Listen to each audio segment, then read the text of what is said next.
लाल सलाम की आवाज होती है।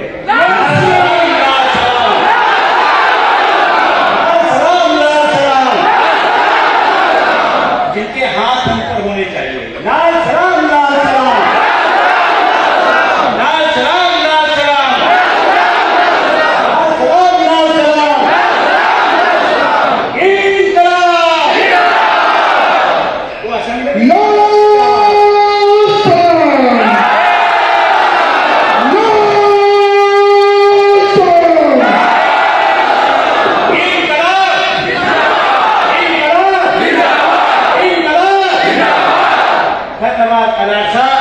और उनकी पूरी टीम।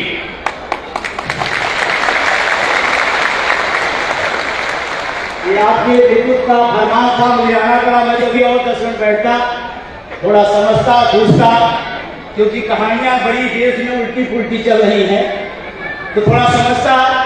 और इसी बीच में नौजवानों के साथ एक छल हुआ है। एक ऊट पटांग पेंशन योजना आई है, पता है?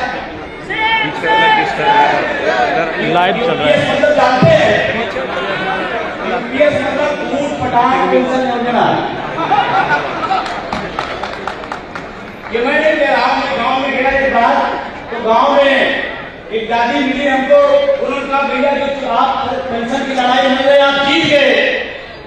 तो हमने कहा आपको किसने सूचना दिया? तो कहा नहीं, ऐसे मिली हवा हमको सोशल मीडिया से। लेकिन भैया बूढ़ी माँ, वो बूढ़ी माँ कह रही थी, कहती लेकिन भैया हमने जो समझा इसमें, ये तो ऊट पटांग पेंशन योजना है। क्या सहमत है? यूपीएस मतलब ऊट पटांग पेंशन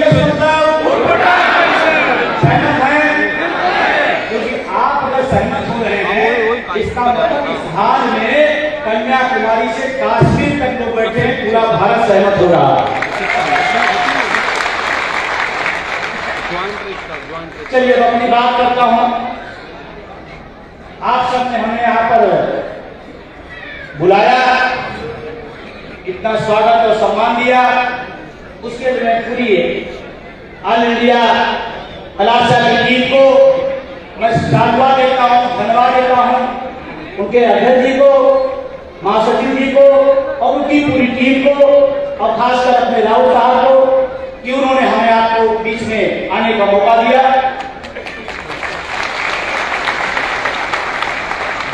लेकिन मैं आपसे थोड़ी शिद्दत से बात करना चाहता हूं, क्योंकि मैं सुबह 8:30 निकला हूं, भागे भागे घर से आया, फ्लाइट पकड़ी, फिर वहां से तुरंत जैसे अपहरण करके सीधे मंच पे ला बैठा दिया गया। बिहार है ना?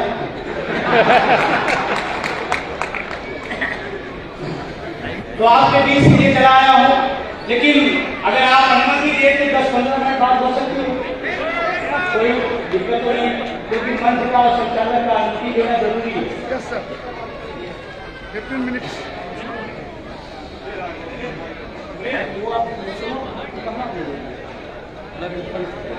तो 15 मिनट बाद चलेगी? तैयार है? अगर आप तैयार हैं तो हम शुरू हैं। के लिए दिन भर तैयार है। इसी को मुंह फोकस रखना है, ऐसे कभी कभी उधर मुंह करना, ताली में बजाना। क्या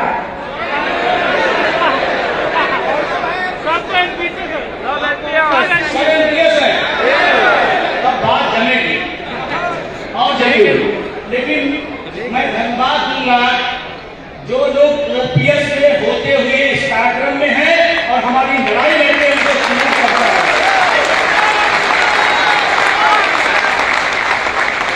क्योंकि जिनकी लड़ाई है वो मैदान में हम अच्छी बात है, लेकिन जो पेंशन में होते हुए भी आपकी लड़ाई में है वो ज्यादा बड़े महारथी है और ज्यादा हमारे लिए मजबूत प्लेयर है। मैं उन्हें सूचित करता हूँ, धन्यवाद देता हूँ। नाम होगा तो बहुत लंबा हो जाएगा, इसलिए मैं नाम और इसीलिए मैं कहता हूँ नाम में क्या रखा, और आपसे भी कह रहा हूँ नाम छूट जाए तो छूट जाने देना। अगर आज इस कार्यक्रम की वजह से आपकी बस छूट जाए तो छूट जाने देना, ट्रेन भी छूट जाए तो छूट जाने देना। ओपीएस न छूट नहीं पाए, सब सही हो जाए।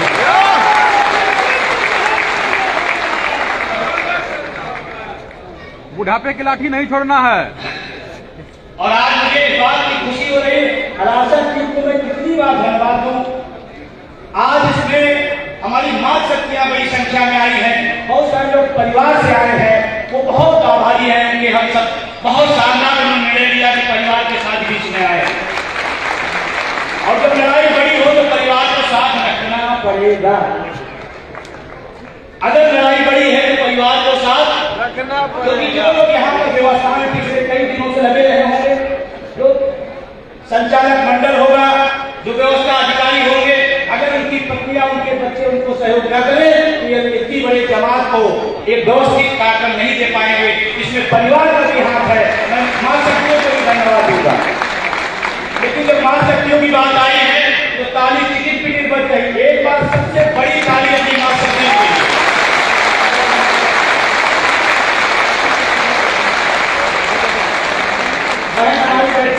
अच्छी बात है, क्योंकि कहते हैं, आपको मैं बताऊं, कहते हैं कोई लड़ाई आप लड़े जीत भी सकते, हार सकते हैं, लेकिन इतिहास गवाह है जिस लड़ाई में मां शक्तियां सामने आ जाती है वो लड़ाई हार नहीं सकते।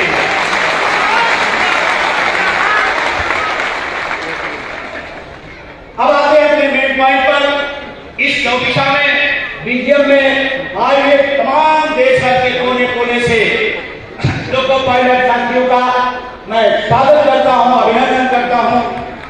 और हम जानते हैं आपके सफर दर्द भरे हैं, आपके रास्ते दर्द भरे हैं, आप हजारों को रोज रास्ते पर मंजिल पर पहुंचाते हैं, लेकिन आपका जीवन कठिन है, ये बात मुझे पता है। जो हजारों लोगों को सुकून से रोज एक नहीं रोज हजारों लोगों को उनकी मंजिल पर पहुंचाता है, उन लोको पायलट की मंजिल खुद नहीं पता चल पा रही है इस परिस्थिति में। अभी मैं चुनाव चल रहा था, मैं गया था रायपुर, संजोग से दो साथी हमारे काफी देर तक साथ में है लोको पायलट, वो पता नहीं कहाँ आए हैं उनके साथी लोग, वो दो लोग हमारे साथ थे। और पूरे रास्ते मैं आपको ये बात इसलिए बताना चाहता हूं, दोनों लोग पूरे रास्ते वो घटनाएं हमको बताए, वो चीजें बताई कि हमारे रोए खड़े हो गए कि क्या इसी आजाद भारत में क्या कुछ लोग गुलाम बनाने की जरूरत आ रही है क्या? ऐसे लोको पायलट जिन्होंने बताया कितना टेम्परेचर इंजन में होता, मैं तो दंग सुनकर दंग रह गया। उसमें जाने की बात छोड़ दो, इतना टेम्परेचर 54 कितना बता रहे, 54% बता रहे थे कि इतनी डिग्री में हम इस भारत की रेल को, इस स्थान को हम यात्रियों के लिए इतने टेम्परेचर में लेके जाते हैं। उसमें भी एक बात बताई कि जो बाथरूम की व्यवस्था है वो नहीं है। अरे भाई, हम कहते हैं हम 21वीं सदी में जी रहे हैं, हम कहते हैं हम दुनिया की आर्थिक महाशक्ति बन रहे हैं, लेकिन जिनकी बदौलत बन रहे हैं उन्हें भी तो साझीदार बनाओ, उन्हें भी तो साझीदार बनाओ। कि कागज पर होगा कुछ चंद उद्योगपति ही इस देश के बड़ी बड़ी पूंजी के हजार होंगे। मुझे ताजुब हो रहा था, मैं नहीं जानता था, मैं उस दिन महसूस हुआ कि इतना टेम्परेचर है। और मैं चाहे भारत सरकार हो, मैं चाहे देश के रक्षा मंत्री हो, उसे आज का प्रधानमंत्री के बाद कोई मंत्री उठी है नहीं, फोटो सेशन के लिए होंगे, लेकिन कोई विभाग कोई नहीं है। एक ही प्रधानमंत्री हैं, एक ही चौकीदार हैं, एक ही शहंशाह हैं, एक ही काजोहरा में जो उनको कह दिए सब वही है। रेल मंत्री पहले होता था, हम लोग इलाहाबाद यूनिवर्सिटी के छात्र हैं, छात्र राजनीति से भी निकले हुए हैं, हम लोग फट से कहते थे आज रेल का बजट पास होगा, मतलब पूरा देश गर्मान्वित महसूस होता था। उस व्यवस्था को खत्म किया गया। हम आपको असहमत हो सकते हैं, लेकिन रेल का बजट अलग आता था, वो रेल के लिए और पूरे देश के लिए अच्छा था कि हमारे साथ नाइंसाफी किया गया। तो हम लोग पढ़ा करते थे, जनरल नॉलेज के लिए पढ़ा करते थे, कौन सी ट्रेन कहां से चली, कौन सी लाइन बिछाई जाएगी, कब तक खुला होगी, इसको नॉलेज बटोरा जाता था। आज क्या है? नहीं, एक ही आदमी सकते हैं। आज ट्यूब के लिए रेल मंत्री जी रह गए हैं। और मैं रेल मंत्री जी अगर किसी वजह से मीडिया के माध्यम से मेरी बात चल रही है, सुन रहे हैं या सुन लें, तो मैं विनम्र निवेदन करता हूं ये लोको पायलट इस देश की उस सवारी को ले जाने का काम करते हैं जिसमें भारत की आत्माएं सफर करती हैं। उनको तो दोस्ती कर लीजिए, ये मैं आपसे निवेदन करना चाहता हूं। हमारे मां शक्तियां आई हैं। पहले हमारा अनुभव क्या था? देखिए, जब आप दूर होते तो पता नहीं चलता ना। पहले हम कहते थे, हम जब एक सामान्य यात्री होते थे, ट्रेन लोग लेट होती थी तो लोको पायलट को हजारों गाड़ियां बाद में पता चला लोको पायलट को कहता हम टाइम पर अपनी रेल खड़ी करके अपने घर जाना चाहते, हम क्यों लेट करें? हम तो चाहते हैं कि परिवार पहुंच जाए, बच्चों भी पहुंच जाए, और व्यवस्था वो खराब करेंगे। गालियां किसके खाते में? गालियां लोको पायलट खाते। क्यों भाई? आप व्यवस्था दो। और अभी तो एक सिग्नल वाला मामला आया, ये तो बहुत ही मतलब मेरी पहली बात तो कोई गलती करना नहीं चाहता, लेकिन मानवीय दृष्टिकोण से अगर गलती हो गई, सिग्नल क्रॉस हो गया तो सीधे आप क्या कर रहे हैं? तो अगर एक मंत्री भ्रष्टाचार में आरोपित हो जाए, सिद्ध हो जाए, तो उसको गंगा सागर में ले जाकर फेंक आई। क्यों रहेगा भाई? क्यों मंत्री रहेगा? क्यों मंत्री रहेगा? एक हमारी और मेरे लोग चाहते हैं आपकी व्यवस्था की खामियों की वजह से अगर ऐसा हुआ तो आप पनिश कीजिए, एक नियम बनाइए, तरीका बनाइए। इसका नहीं मतलब आप फांसी का चढ़ा दें, ऐसा तो नहीं होना चाहिए। क्या मैं सही कह रहा हूं? यही बात जब कहता हूं तो बहुतों के यहां दर्द शुरू हो जाता है। और लेकिन मैं सच कहूंगा, और मैं आपको बता दूं, मैं झूठ नहीं बोलता क्योंकि मैं प्रधानमंत्री नहीं हूं।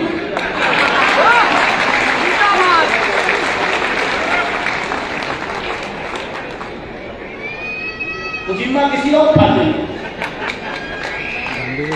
क्या रेल अच्छी होगी, रेल का कर्मचारी अच्छा होगा तो देश का विकास नहीं होगा क्या?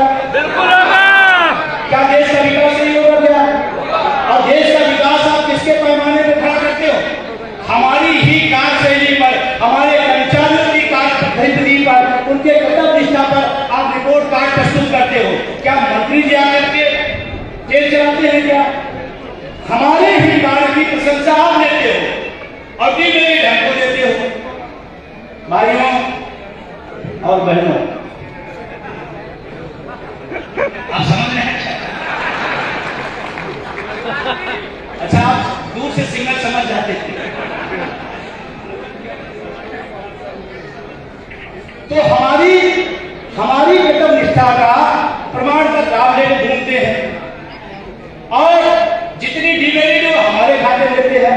ऐसा नहीं होना चाहिए। अगर हमने अच्छा काम किया है, हमने देश की सेवा की है, हमने रेल को साथ बनाई है, तो हमारी भी इसमें भागीदारी होनी चाहिए। और भागीदारी क्या? एक ही भागीदारी दे दो, बुढ़ापे की इलाज। एक ही भागीदारी दे दो, क्या?